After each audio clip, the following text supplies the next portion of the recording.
अस्सलाम वालेकुम स्टूडेंट्स, कैसे हैं आप लोग? उम्मीद है आप सब खैरियत से होंगे। आई am Saeeda Kamna Nadeem, I am a biology teacher for class 9th। Students, आज जो हम सेल ऑर्गेनेल पढ़ने जा रहे हैं वो है राइबोसोम्स। राइबोसोम्स को डिटेल में स्टडी करने के लिए और इसकी डायग्राम देखने के लिए हम चलते हैं वाइट बोर्ड की तरफ।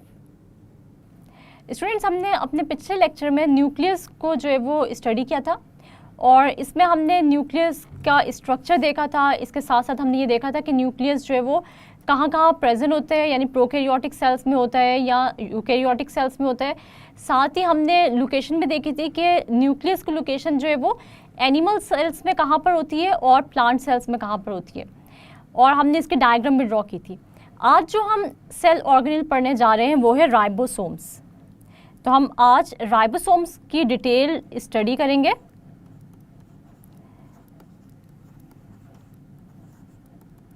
स्टूडेंट्स, अगर हम लोग राइबोसोम्स की डेफिनेशन देखें तो राइबोसोम्स क्या होते हैं? राइबोसोम्स टाइनी ग्रैन्युलर स्ट्रक्चर्स होते हैं। टाइनी ग्रैन्युलर स्ट्रक्चर्स होते हैं और ये कहाँ पर प्रेजेंट होते हैं? इसके डेफिनेशन में ही हम इसकी लोकेशन भी देख लेते हैं। टाइनी ग्रैन्युलर स्ट्रक्चर्स होते हैं ये, और ये कहाँ पर प्रेजेंट होते हैं? या तो ये साइटोप्लाज्म में फ्रीली फ्लोट कर रहे होते हैं, यानी तैर रहे होते हैं, या फिर ये एंडोप्लाज्मिक रेटिकुलम के साथ जो है वो अटैच होते हैं। तो हम इसकी अलग से भी हेडिंग बना सकते हैं, या आप लोग जो है वो जब डेफिनेशन लिखेंगे राइबोसोम्स की तो आप लोग कैसे लिखेंगे कि ribosomes are tiny granular structures either floating freely in cytoplasm और are attach to endoplasmic reticulum. और अगर हम अलग से इसका क्वेश्चन आ जाता है लोकेशन का, तो वो आप लोग जो है वो किस तरह लिखेंगे इसकी लोकेशन, वो हम लोग देख लेते हैं कि राइबोसोम्स जो है वो सेल में कहाँ पर प्रेजेंट होते हैं। या तो ये फ्लोट करते हैं फ्रीली इन साइटोप्लाज्म, या फिर ये अटैच होते हैं to the endoplasmic reticulum, attach to endoplasmic reticulum. इसके बाद स्टूडेंट्स हम लोग ये देखते हैं कि ये जो राइबोसोम्स होते हैं ये कहाँ कहाँ पर अकर करते हैं, यानी ये प्रोकैरियोटिक सेल्स में मौजूद होते हैं या नहीं होते, और यूकैरियोटिक सेल्स में मौजूद होते हैं या नहीं होते हैं। तो नेक्स्ट हम लोग जो पॉइंट स्टडी करेंगे वो है इसकी अक्रेंस का।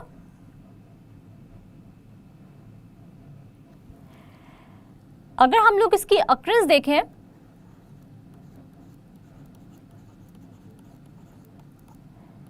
तो राइबोसोम्स जो है ये प्रोकैरियोटिक सेल्स में भी पाए जाते हैं और ये यूकैरियोटिक सेल्स में भी पाए जाते हैं, यानी ये दोनों टाइप्स के सेल्स में पाए जाएंगे, यूकैरियोटिक सेल्स में भी और प्रोकैरियोटिक सेल्स में भी राइबोसोम्स पाए जाएंगे।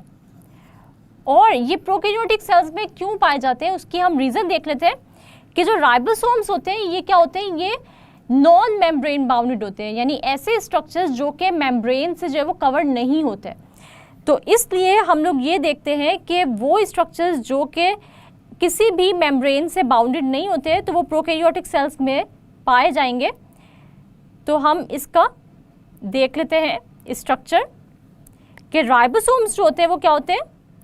नॉन मेम्ब्रेन बाउंडेड स्ट्रक्चर्स होते हैं, इसलिए ये प्रोकैरियोटिक सेल्स में भी आपको नजर आएंगे।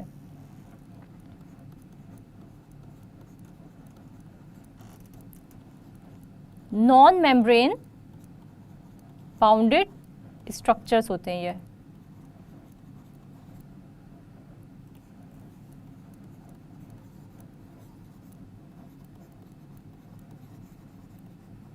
क्योंकि हम ये देखते हैं कि ये नॉन मेम्ब्रेन बाउंडेड स्ट्रक्चर्स हैं, इसीलिए ये प्रोकैरियोटिक सेल्स में भी आपको नज़र आते हैं, यूकैरियोटिक सेल्स में भी आपको नज़र आते हैं।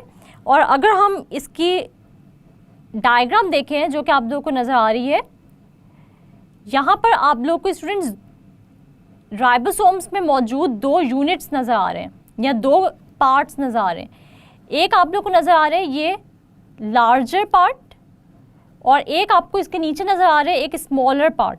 तो हम इसको जो है वो क्या नाम देते हैं कि राइबोसोम्स के जो है वो 2 यूनिट्स होते हैं, और जो बड़ा यूनिट होता है उसको हम कहते हैं लार्जर सब unit, larger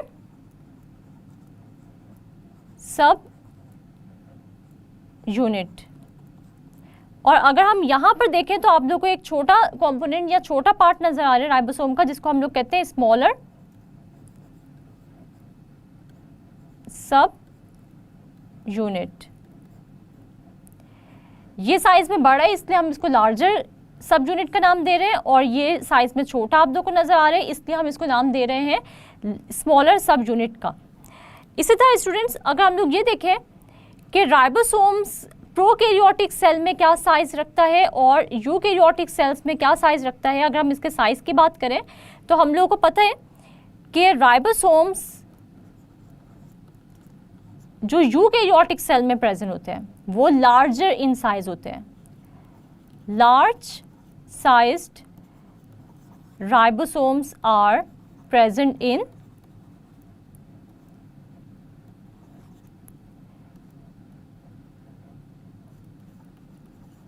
eukaryotic cells, large sized ribosomes present in eukaryotic cells। और अगर हम प्रोकैरियोटिक सेल्स की बात करें तो आप लोगों को स्मॉल साइज जो है वो क्या नजर आएंगे, राइबोसोम्स नजर आएंगे किसके अंदर, प्रोकैरियोटिक सेल्स में। तो small sized ribosomes are found in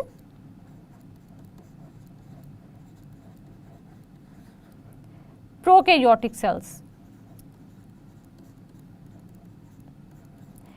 students हम लोग कंपैरिजन कर रहे हैं कि प्रोकैरियोटिक सेल्स में और यूकैरियोटिक सेल्स में आपस में जो है वो साइज का क्या डिफरेंस होते हैं राइबोसोम्स के।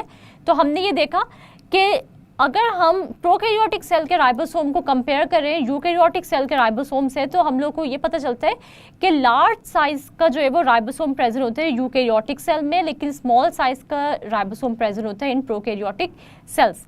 इसके बाद अगर हम लोग इसका रोल देखें तो हम लोग राइबोसोम को एक और जो नाम देते हैं वो हम नाम देते हैं प्रोटीन फैक्ट्री का। और हम इसको प्रोटीन फैक्ट्री क्यों कहते हैं, इसके रोल की वजह से हम इसको कहते हैं प्रोटीन फैक्ट्री।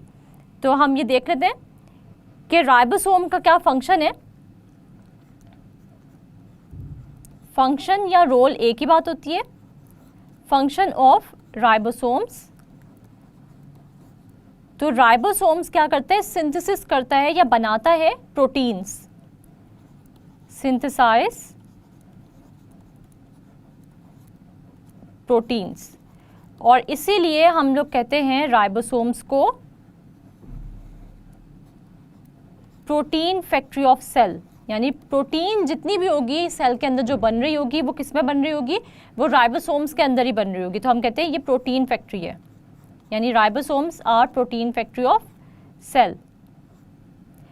स्टूडेंट्स आप लोगों को अगर लॉन्ग क्वेश्चन आएगा राइबोसोम के मुतालिक तो आप लोगों को राइबोसोम पर जो है वो नोट आ सकते हैं, या आप लोगों से ये भी कहा जा सकता है इनडायरेक्टली कि right note on protein factory of cell, यानी वो सेल ऑर्गेनेल जो कि प्रोटीन के सिंथेसिस में हेल्प करता है उसके ऊपर नोट लिखें। तो आप लोगों को पता होना चाहिए कि सेल की प्रोटीन फैक्ट्री कौन है, तो वो है राइबोसोम्स। तो आप लोग राइबोसोम्स पे नोट लिखेंगे। इसके बाद स्टूडेंट्स हम ये देखते हैं कि जैसे आप लोगों ने ये देखा कि राइबोसोम्स के 2 सब यूनिट्स आप लोगों ने देखे, एक था लार्जर सब यूनिट और एक था स्मॉलर सब यूनिट। जब तक प्रोटीन बन रही होगी, जब तक प्रोटीन बनेगी तब तक हम ये देखेंगे कि ये जो दोनों यूनिट्स होंगे, यानी दोनों जो आपको सब यूनिट्स नजर आए, ड्यूरिंग सिंथेसिस ऑफ प्रोटीन या ड्यूरिंग प्रोटीन सिंथेसिस, दोनों यूनिट्स आपस में जुड़े रहेंगे। ड्यूरिंग प्रोटीन सिंथेसिस बोथ सब units of ribosomes assemble together या अटैच टुगेदर।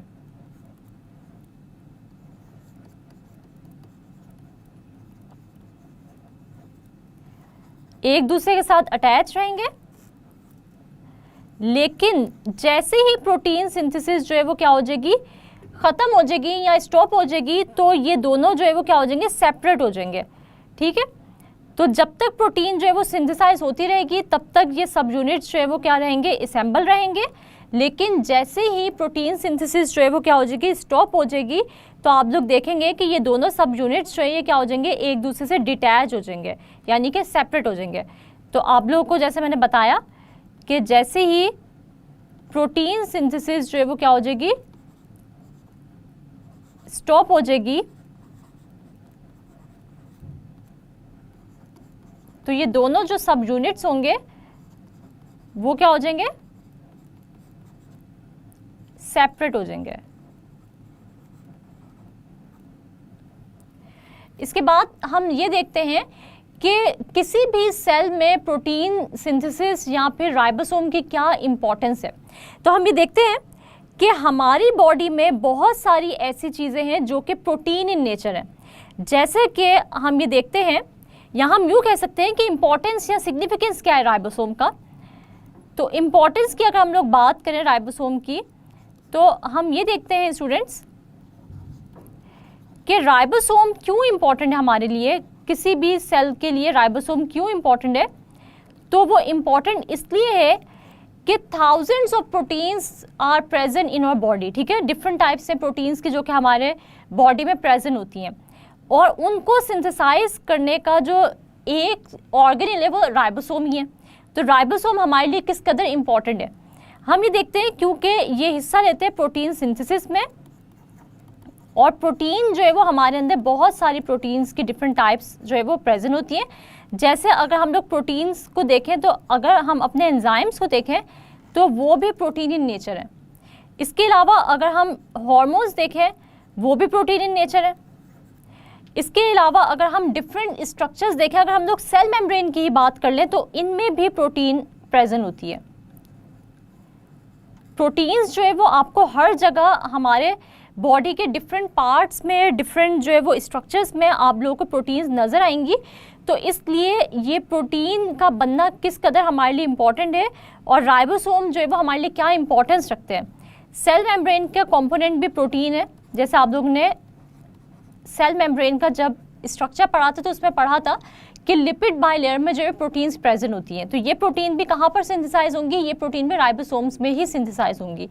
इसी तरह अगर हम अपने नेल्स को देख लें और अपने हेयर को देख लें, तो इनमें भी जो है वो क्या होती है, केराटिन प्रोटीन होती है, और ये केराटिन प्रोटीन भी जो है वो कहाँ पर सिंथेसाइज होगी, राइबोसोम में ही सिंथेसाइज होगी।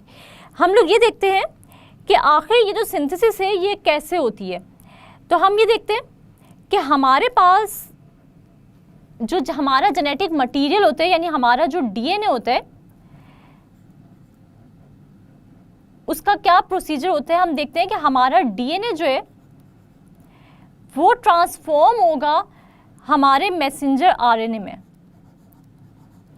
ये जो डीएनए है इसमें तमाम तर जो हमारी इंफॉर्मेशन होगी, हमारे अंदर हमारे सेल में जो जो भी फंक्शन परफॉर्म होना होगा उसकी इंफॉर्मेशन हमारे डीएनए में मौजूद होगी। इसी तरह जो प्रोटीन सिंथेसिस का जो प्रोसेस है, इसी तरह जो प्रोटीन सिंथेसिस का प्रोसेस है वो भी हमारे डीएनए ही कंट्रोल करेगा। किस वक्त कौन सी प्रोटीन बननी है वो भी हमारे जो मैसेज होगा उसके बारे में वो भी डीएनए के अंदर ही मौजूद होगा। हमें पता है कि ये हमारा जो डीएनए ये हमारा जेनेटिक मटेरियल है और इसमें हमारी सारी इन्फॉर्मेशन होती है। ये डबल स्ट्रैंडेड डीएनए जो है वो कन्वर्ट हो जाएगा सिंगल स्ट्रैंडेड आरएनए में by the process of transcription, by the process of transcription.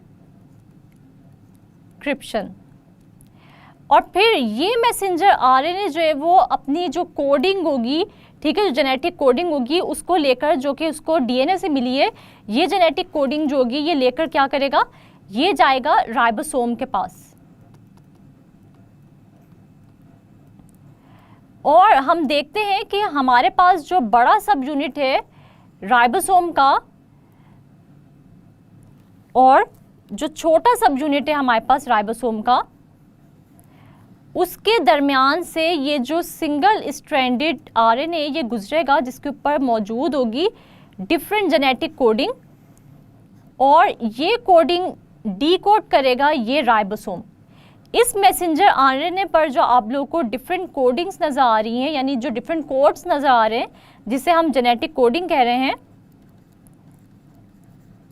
इसको डीकोड कौन करेगा? ये राइबोसोम के सब यूनिट्स जो है ये क्या करेंगे? डीकोड करेंगे। ये राइबोसोम है, ये हमारे पास मैसेंजर आरएनए है जो कि क्या कर रहा है? ये डीकोड, ये यहाँ से मैसेंजर आरएनए गुजर रहा है राइबोसोम के अंदर से दो सब यूनिट्स जो है उनके दरमियान से, और ये दोनों सब यूनिट्स जो है वो क्या कर रहे हैं? इस मैसेंजर आरएनए पे मौजूद जेनेटिक कोडिंग है उसको डीकोड कर रहे हैं। और ये डीकोड करके क्या बना रहे हैं? इसके ऊपर इंफॉर्मेशन है कि आपने कौन सी प्रोटीन बनानी है, कौन से अमाइनो एसिड्स बनाने हैं। अब ये मैसेंजर आरएनए जो है वो क्या करेगा? ये मैसेंजर आरएनए जो है वो डिफरेंट अमाइनो एसिड्स बनाएगा।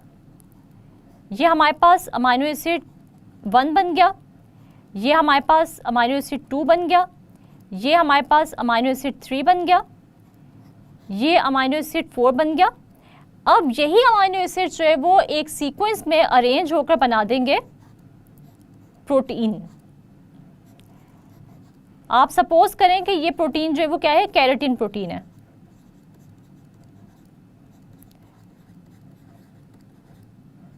जिसके अंदर आप लोगों को नजर आ रहे हैं amino acid 1, amino acid 2, amino acid 3, amino acid 4 and so on. ठीक है, तो ये आप सपोज करें कि ये अमाइनो एसिड जो है वो अपने सीक्वेंस में बारी बारी जो है वो निकलते जाएंगे, एक दूसरे से जो है वो क्या करते जाएंगे? पेप्टाइड लिंकेज के थ्रू, यानी पेप्टाइड बॉन्ड के थ्रू जो है वो अटैच होते जाएंगे, और ये अल्टीमेटली जो है वो क्या बना देंगे? बना देंगे एक प्रोटीन। और सपोज करें कि ये प्रोटीन कौन सी है? केराटिन प्रोटीन है, जो कि हमारे नेल्स और हमारे हेयर बनाने में काम आती है। और इस प्रोसेस को जो कि राइबोसोम के पास मैसेंजर आरएनए आया, अपनी जेनेटिक कोडिंग को डीकोड कराया और अमाइनो एसिड्स बने, और अमाइनो एसिड्स एक सीक्वेंस में अटैच होकर एक प्रोटीन बना रहे हैं। इस पूरे प्रोसेस को हम लोग नाम देते हैं ट्रांसलेशन का। क्या नाम देते हैं? ट्रांसलेशन का। यानी मैसेंजर आरएनए से लेकर एक प्रोटीन बनने तक के पूरे प्रोसेस को हम लोग नाम दे रहे हैं ट्रांसलेशन का। तो स्टूडेंट्स, ये हमारे पास जो है वो क्या था? राइबोसोम था, जिसके अंदर आप लोगों ने जो है वो क्या देखा? आप लोगों ने देखा कि राइबोसोम जो है वो दो सब यूनिट से मिलकर बना हुआ है। इसके अलावा हमने ये पढ़ा कि राइबोसोम जो है वो क्या है? टाइनी ग्रेन्युलर स्ट्रक्चर्स हैं जो कि राइबोसोम के अंदर जो है वो फ्रीली फ्लोट करते हैं, यहाँ पर अटैच होते हैं एंडोप्लाज्मिक रेटिकुलम से। अगर ये एंडोप्लाज्मिक रेटिकुलम से अटैच है तो हम ऐसे एंडोप्लाज्मिक रेटिकुलम को कहते हैं रफ एंडोप्लाज्मिक रेटिकुलम। और इसके अलावा जो हमने पढ़ा वो हमने पढ़ा कि एक सब यूनिट जो राइबोसोम का होता है उसको हम लार्जर सब यूनिट का नाम देते हैं, और जो छोटे साइज़ का होता है उसे हम नाम देते हैं स्मॉलर सब यूनिट का। फिर हमने जो है वो क्या पढ़ा कि प्रोकैरियोटिक सेल्स और यूकैरियोटिक सेल्स दोनों में राइबोसोम्स पाए जाते हैं। अब हम ले लेते हैं आपसे एक छोटा सा क्विज, जिसके अंदर मैं आप लोगों से कुछ शॉर्ट क्वेश्चंस पूछूंगी और लॉन्ग क्वेश्चन पूछूंगी जो कि एग्जाम पॉइंट ऑफ व्यू से बहुत ही इंपॉर्टेंट है। तो हमारे पास सबसे पहला जो क्वेश्चन है वो क्या है? Define ribosomes. तो स्टूडेंट्स, आप लोगों को पता है कि राइबोसोम्स क्या होते हैं? राइबोसोम्स टाइनी ग्रेन्युलर स्ट्रक्चर्स होते हैं, either they are floating freely in cytoplasm और are attached to endoplasmic reticulum. इसके बाद स्टूडेंट्स हमारे पास जो क्वेश्चन है वो है गिव रोल ऑफ या give function of ribosomes. Ribosome का जो है वो क्या रोल है या क्या फंक्शन है? तो राइबोसोम्स का रोल है प्रोटीन सिंथेसिस करना, यानी कि प्रोटीन बनाना। और हमने पूरा प्रोसेस भी पढ़ा कि किस तरह प्रोटीन जो है वो बनती है। ट्रांसक्रिप्शन से लेकर ट्रांसलेशन तक के प्रोसेस हमने आपको जो है वो डिस्क्राइब किया। इसके बाद हम ये देखते हैं कि राइबोसोम को हम प्रोटीन फैक्ट्री का भी नाम देते हैं, क्योंकि राइबोसोम प्रोटीन बनाने में हेल्प करते हैं।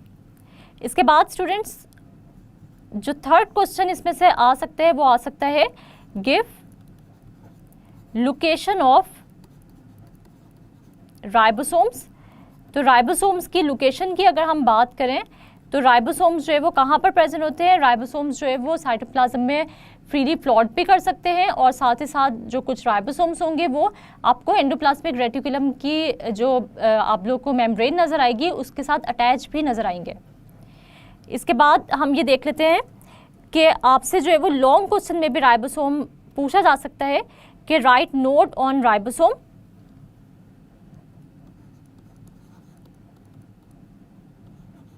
राइट नोट ऑन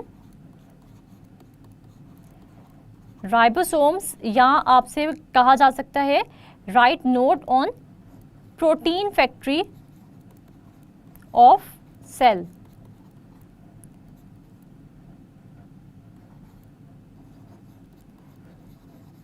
इन दोनों का मतलब जो है वो राइबोसोम ही है, यानी प्रोटीन फैक्ट्री का मतलब भी ये है कि आपको राइबोसोम पे नोट आया है। जब भी आपको राइबोसोम पे नोट आएगा तो आप सबसे पहले क्या उसको अटेम्प्ट कैसे करेंगे, आप लिखेंगे उसकी डेफिनेशन,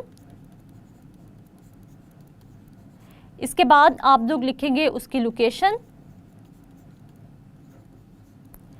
इसके बाद आप लोग जो है वो क्या करेंगे, आप बताएंगे कि इसका स्ट्रक्चर कैसा होता है, कि ये मेम्ब्रेन बाउंडेड नहीं होता और इसके अंदर दो आपको जो है वो क्या नज़र आते हैं, सब यूनिट्स नज़र आते हैं, लार्जर और स्मॉलर सब यूनिट्स। और इसके बाद आप इसका रोल जो है वो डिस्क्राइब करेंगे कि ये प्रोटीन सिंथेसाइज करता है। और इसके बाद आप लोग क्या करेंगे, इसकी डायग्राम जो बुक में दी गई है उसको ड्रॉ कर देंगे। तो स्टूडेंट्स, आज हमने राइबोसोम डिस्कस किया और साथ ही मैंने आप लोगों से एक छोटा सा क्विज लिया जिसमें मैंने आप लोगों को लॉन्ग क्वेश्चन बताया और शॉर्ट क्वेश्चंस बताए कि किस तरीके के शॉर्ट क्वेश्चंस आपसे इस टॉपिक से रिलेटेड पूछे जा सकते हैं। आपने एक छोटी सी एक्टिविटी परफॉर्म करनी है कि आपने जो है वो राइबोसोम से जितने भी शॉर्ट क्वेश्चंस हैं वो प्रिपेयर करने हैं और इनकी रिटर्न प्रैक्टिस करनी है। साथ ही साथ आपने एक नीट डायग्राम भी ड्रॉ करनी है with the help of pen. और आप, मुझे उम्मीद है कि आप लोग मेरी बात को ज़रूर फॉलो करेंगे और इस तरह जो वो आपके पेपर की जो प्रिपरेशन होगी वो बहुत ही अच्छी होगी। जी स्टूडेंट्स, तो आज हमने राइबोसोम्स को डिटेल में स्टडी किया। स्टूडेंट्स, हमने देखी राइबोसोम्स की डेफिनेशन कि राइबोसोम्स टाइनी ग्रेनुलर स्ट्रक्चर्स होते हैं। साथ ही साथ हमने देखी राइबोसोम्स की लोकेशन भी। हमने राइबोसोम के रोल को डिटेल में स्टडी किया और साथ ही साथ हमने इसका स्ट्रक्चर भी देखा और डायग्राम भी ड्रॉ की। स्टूडेंट्स, मैंने आप लोगों से एक छोटा सा क्विज लिया और आप लोगों को एक छोटी सी एक्टिविटी दी है कि आप लोगों ने इस क्विज में मौजूद शॉर्ट क्वेश्चंस की रिटर्न प्रैक्टिस करनी है और साथ ही साथ आप लोगों ने राइबोसोम को लॉन्ग में आपने एक्सप्लेन करना है और साथ ही इसकी डायग्राम ड्रॉ करनी है पेन से। मुझे उम्मीद है आप लोग को आज के लेक्चर की अच्छे से समझ आ गई होगी। नेक्स्ट लेक्चर तक के लिए आप लोगों ने अपना बहुत सारा ख्याल रखना है और मुझे दुआओं में याद रखना है। अल्लाह हाफिज़।